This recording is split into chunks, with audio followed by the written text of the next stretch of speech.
In the last video, we saw how to put data into BigQuery. Now let's see how to run queries against that data.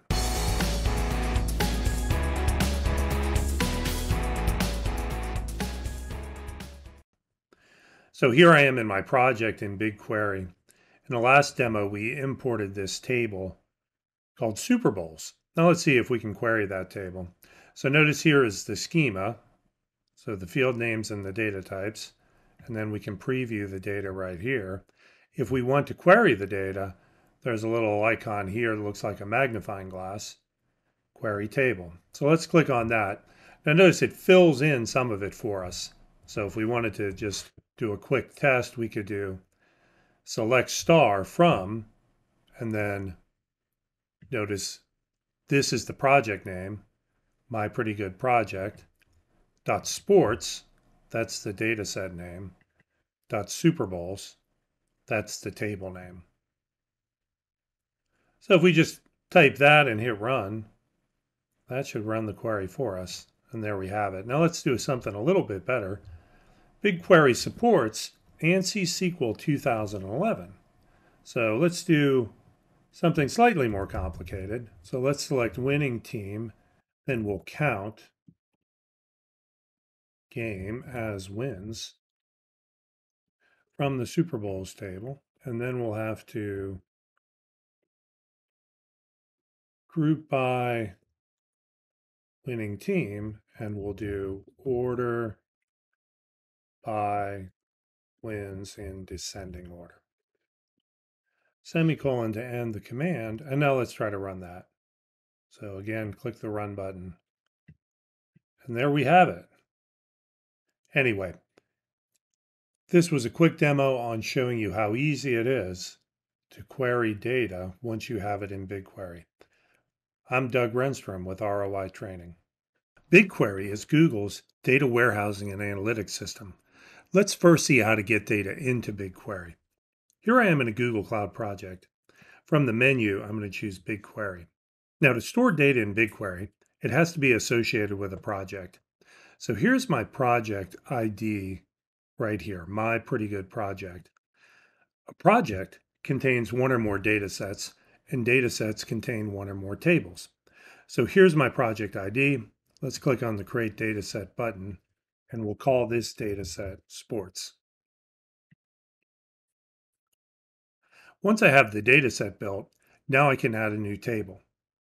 So select the dataset and click the Create Table button.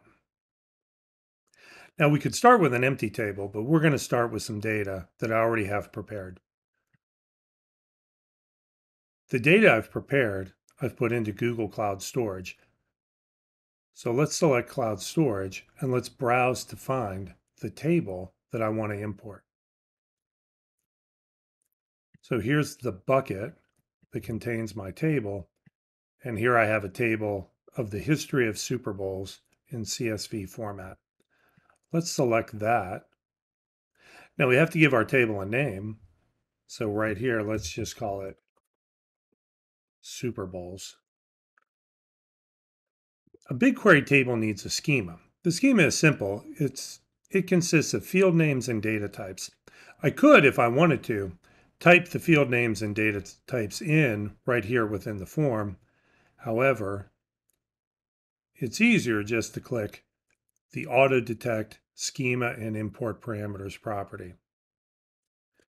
If we scroll down a little more, notice we have advanced options. And there's only one advanced options that I need to set in this case. The first row of my table consists of the headers. So I'll tell it to skip that row, and it'll also use the headers as the field names when auto-detecting the schema. Now we'll hit Create Table,